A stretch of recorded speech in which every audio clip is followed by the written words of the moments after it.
ನಮಸ್ಕಾರ ವೀಕ್ಷಕರೇ, ನಾನು ನಿಮ್ಮ ಪ್ರೀತಿಯ ಮುರಳಿವ್ಯಾಸ್. ನಾವಿವತ್ತು ಶಿವಮೊಗ್ಗ ಗ್ರಾಮಾಂತರ ಕ್ಷೇತ್ರದ ಅನೇಕ ಜಾಗಗಳಲ್ಲಿ ಈಗಾಗಲೇ ಗುದ್ಲಿ ಪೂಜೆ ನಡೀತಾ ಇದೆ. ಬಹಳ ಒಂದು ಅಭಿವೃದ್ಧಿಯ ಕಾರ್ಯಕ್ರಮ ನಡೀತಾ ಇದೆ. ಶಿವಮೊಗ್ಗ ಗ್ರಾಮಾಂತರ ಕ್ಷೇತ್ರದ ಜನಪ್ರಿಯ ಶಾಸಕರಾಗಿರ್ತಕ್ಕಂಥ ಶ್ರೀಮತಿ ಶಾರದಾ ಪೂರ್ಯಾನಾಯ್ಕ ಅವರ ಅನುದಾನದಲ್ಲಿ ಈಗಾಗಲೇ 3 ಭಾಗದಲ್ಲಿ ನಾವು 3 ಹಳ್ಳಿಗಳಲ್ಲಿ ಅತ್ಯಂತ ಅವಶ್ಯಕವಾಗಿದ್ದಂತಹ ಒಂದು ರಸ್ತೆಯ ಗುದ್ಲಿ ಪೂಜೆಯನ್ನು ನೋಡಿದ್ವಿ. ನಾವೀಗ ಬಂದಿರತಕ್ಕಂಥದ್ದು ವಾಲ್ಕೇಶಪುರ ಅಂಥೇಳಿ.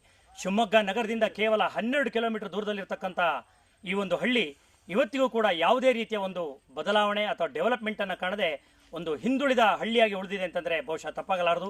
ಮೂಲಭೂತ ಸೌಕರ್ಯಗಳಾಗಿರ್ತಕ್ಕಂತಹ ರಸ್ತೆ ಇರ್ಬೋದು ಅಥವಾ ಬೀದಿ ದೀಪ ಇರ್ಬೋದು, ಅನೇಕ ಸೌಕರ್ಯಗಳಿಂದ ವಂಚಿತವಾಗಿರ್ತಕ್ಕಂತಹ ಈ ಗ್ರಾಮಕ್ಕೂ ಕೂಡ ಕಾಯಕಲ್ಪವನ್ನು ನೀಡಬೇಕು ಅನ್ನೋಂಥ ದೃಷ್ಟಿಯಿಂದ ಶ್ರೀಮತಿ ಶಾರದಾ ಪೂರ್ಯಾನಾಯ್ಕ ಅವರು ಇವತ್ತು ಸುಮಾರು 1 ಕಿಲೋಮೀಟರ್ಗಳ ಉದ್ದದ ರಸ್ತೆಗೆ, ಕಾಂಕ್ರೀಟ್ ರಸ್ತೆಗೆ ಇವತ್ತು ಅನುದಾನವನ್ನು ಬಿಡುಗಡೆ ಮಾಡಿದ್ದಾರೆ.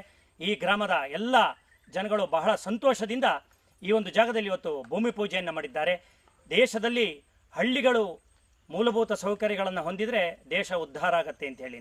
ಯಾವುದೇ ಒಂದು ದೇಶ ಇಂಪ್ರೂವ್ ಆಗಬೇಕು, ಡೆವಲಪ್ ಆಗಬೇಕು ಅಂತ ಹೇಳಿದ್ರೆ ಮೊದಲು ಹಳ್ಳಿಗಳಿಗೆ ಎಲ್ಲ ಮೂಲಭೂತ ಸೌಕರ್ಯಗಳು ಸಿಗಬೇಕು. ಅದರಲ್ಲಿ ಅತಿ ಮುಖ್ಯವಾಗಿರ್ತಕ್ಕಂಥದ್ದು ರಸ್ತೆ ಕಾಮಗಾರಿ.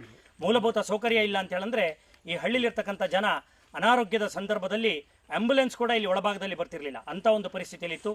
ಇವತ್ತು ಶಾರದಾ ಪೂರ್ಯಾನಾಯ್ಕ ಅವರ ಒಂದು ವಿಶೇಷವಾದಂಥ ಅನುದಾನದಲ್ಲಿ ಇವತ್ತು ಈ ಒಂದು ಗ್ರಾಮಕ್ಕೆ ರಸ್ತೆಯ ಒಂದು ಕಾಯಕಲ್ಪ ಆಗಿದೆ. ಹಾಗಾಗಿ ಈ ಊರಿನ ಎಲ್ಲ ಜನಗಳು ಬಹಳ ಸಂತೋಷದಿಂದ ಈಗ ಭೂಮಿ ಪೂಜೆಯನ್ನು ಮಾಡಿದ್ದಾರೆ. ಅವರ ಎಲ್ಲ ಒಂದು ಚಿತ್ರಣವನ್ನು ನಾವು ತೆಗೆದುಕೊಂಡ್ವಿ. ಇಲ್ಲಿ ಎಲ್ಲ ಈ ಗ್ರಾಮದ ಜನಗಳು ಸೇರಿದ್ದಾರೆ. ಅವರು ಈ ಒಂದು ಭೂಮಿ ಪೂಜೆ ಸಂದರ್ಭದಲ್ಲಿ ಏನನ್ನು ನಮ್ಮ ಜೊತೆಯಲ್ಲಿ ಹಂಚಿಕೊಳ್ತಾರೆ ಅಂತ ನೋಡೋಣ ಬನ್ನಿ.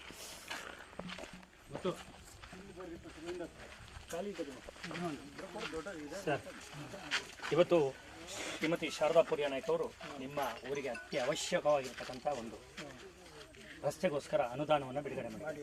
ನಿಮ್ಮ ಪ್ರಕಾರ ಎಷ್ಟು ವರ್ಷದ ಹೋರಾಟ ಇದೆ? ಇದು 1945ನೇ ಇಸ್ವಿಯಲ್ಲಿ ನಮ್ಮ ತಂದೆ ತಾಯಿ ಎಲ್ಲ ಬಂದಿದ್ದರು.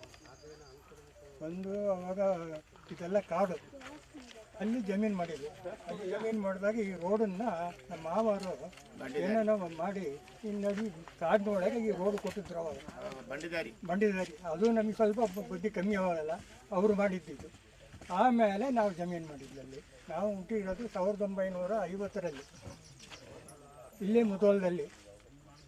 ಈಗ ಎಷ್ಟು ವರ್ಷದಿಂದ ಹೋರಾಟ ಮಾಡ್ತಾ ಇದ್ದೀರಿ? ಇಲ್ಲಿ ರಸ್ತೆ ಆಗಬೇಕು ಅಂತ ಎಷ್ಟು ವರ್ಷದಿಂದ ಹೋರಾಟ ಮಾಡ್ತಾ ಇರೋದು? ಈಗ ಒಂದು 8-9 ವರ್ಷದಿಂದ ಮಾಡ್ತಾ ಇದೀವಿ. ಅದ್ರ ಮುಂಚೆನೇ ರೋಡ್ ಆಗಿತ್ತು. ಇದು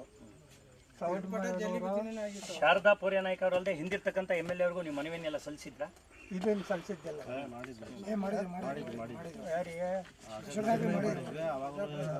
ರೋಡ್ ಇತ್ತು.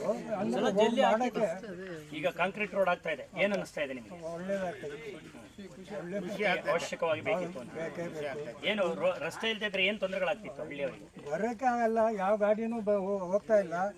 ಯಾವುದು ಹುಡುಗರು ಮಕ್ಕಳು ಸ್ಕೂಲಿಗೆ ಹೋಗ್ಬೇಕಾದ್ರೆ ಇಲ್ಲಿವರೆಗೆ ಬರಬೇಕು. ಈ ರೋಡಿಗೆ ಅಡ್ಡ ರೋಡಿಗೆ ಬರಬೇಕು. ನಡ್ಕೊಂಡು ಬಸ್ ಬರಲ್ಲ, ಒಂದು ಗಾಡಿ ಬರಲ್ಲ, ಎಲ್ಲ ತೊಂದರೆ. ಆಂಬ್ಯುಲೆನ್ಸ್ ಬರಲ್ಲ. ಏನು ಹೋರಾಟ ಮಾಡಿದ್ದಕ್ಕೆ ಫಲ ಸಿಕ್ಕಿದೆ ಅಂತ ಹೇಳ್ತೀರಾ? ಫಲ ಸಿಕ್ಕಿದೆ ಸರ್. ಈಗ ಆ ಥರ ರೋಡ್ ಆದ್ರೆ ಫಲ ಸಿಕ್ಕಿದಂಗೆ ಮುಂದೆ. ನಿಮ್ಮ ಊರ್ ತನಕನೂ ಆಗತ್ತಾ ಕಾಂಕ್ರೀಟ್ ರಸ್ತೆ? ಅಲ್ಲಿ ಮುಟ್ಟ ಮತ್ತೆ ಮಾಡ್ಲೇಬೇಕು. ಅದು ಮತ್ತೆ ಆ ಕಡೆ ಎಲ್ಲ ಗುಂಡಿ ಗುಸ್ಕುಲ್ ಐತಿ. ಮತ್ತೆ ಅಲ್ಲಿ ಬಂದು ಇರ್ತದೆ. ಮತ್ತೆ ಮಾಡಿದಾಗ ಏನಾಗತ್ತೆ, ಮಾಡ್ಬೇಕು. ಅಲ್ಲಿ ಮುಟ್ಟ ಮಾಡಲೇಬೇಕು. ಮತ್ತೆ ಶಾಲೆ ಮಕ್ಕಳು ಹೋಗೋದು ತೊಂದರೆ ಆಗತ್ತೆ. ಅವಾಗಿಂದ ಬಂಡಿ ದಾರಿ ಆಗಿ ನಮ್ಮ ಅಪ್ಪರು ಆಗಿನ ಕಾಲದ ಓಡಾಡ್ತಾ ಇದ್ದಾರೆ. ಅವಾಗಿಂದ ನಾವೆಲ್ಲ ಇಲ್ಲೇ ಹುಟ್ಟಿ ಬೆಳೆದವರು. ಈಗ ನನಗೂ ಈಗ 70 ನಡೀತಾರೆ ಈಗ ವಯಸ್ಸಿಗೆ. ಹಂಗಾದ್ರು ಕೂಡ ಇನ್ನೂ ಎಲ್ಲ ಕಡೆನೂ ಕೆಲವು ಒಂದು ಮನೆಯವ್ರು ಕೂಡ ಡಾಂಬರ್ ರಸ್ತೆ ಆಗ್ತೈತೆ. ನಮ್ಮೂರಿಗೆ ಇನ್ನೂ ಆಗ್ತಾನಲ್ಲ. ಅದೇನೋ ಈಗ ಅದು ದೇವ್ರ ದಯದಿಂದ ಈಗ ನಡೀತೈತೆ. ಸಂತೋಷ ಆಗತ್ತೆ ನಮ್ಗೆ. ಏನು ಹೇಳಕ್ಕೆ ಇಷ್ಟಪಡ್ತೀರಿ ಶಾರದಾ ಪೂರ್ಯಾನಾಯ್ಕ ಅವರಿಗೆ ನಮ್ಮ ಚಾನಲ್ ಮೂಲಕ? ಚಾನಲ್ ಮೂಲಕ ಅಂದರೆ ಅದೇ ಖುಷಿ ಪಡಬೇಕು. ಇನ್ನಿಷ್ಟು ದಿವಸ ಇವಾಗ ಮಾಡ್ತಾ ಇದ್ದಾರೆ ಅಂತ ಖುಷಿ ಪಡಬೇಕು ನಾವು. ಸರ್ ನಮಸ್ಕಾರ. ನಾವು ಗ್ರಾಮಸ್ಥರು ಮಾತಾಡ್ತಾ ಇರೋದು. ಎಷ್ಟು ದೂರ ಸರ್ ಇದೀಗ? ಎಷ್ಟು ಕಿಲೋಮೀಟರ್ ಆಗ್ಬೋದು? ಇದು 900 ಮೀಟರ್ ಇದೆ.